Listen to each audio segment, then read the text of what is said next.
one of the reasons why we were with my speaker when we went there.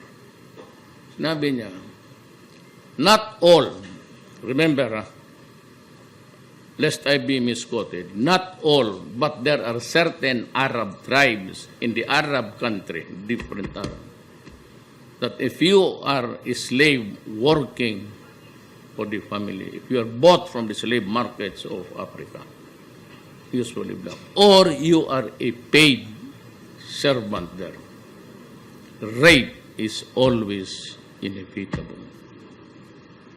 So how many stories, such stories do you hear? Are all of these incidents they reported? No. Why? Because they will have to go home. You start to complain, you lose the employment.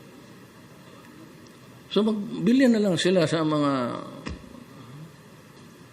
pills dyan kung saan nila makuha. And they endure bestiality, they endure human degradation, and the loss of human dignity. Titiisin nila yan po dahil kailangan ng pera para ipadala dito. Papadala dito, tapos pagdating dito, itong mga putang ina, gagunin taga nila yan hanggang bumigay ang bata. Alam nila may pera na dumadating. Ngayon, itong mga animal na to, alam nila may pera yan. Pag nahulog na yan, so yung new recruit, he will have to find a new recruit also to sustain his habit. That's how it spreads in society. Now tell me, yung iba pinapasok sa refrigerator.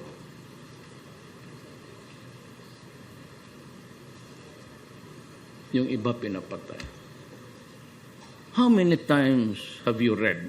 Tell me the truth now. Look me in the eyes. Ilang Pilipino tumatalon sa bintana?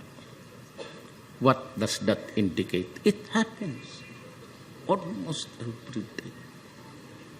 Filipina jumps. What does that show? It's desperation. Baka hindi na kaya talaga ng katawan.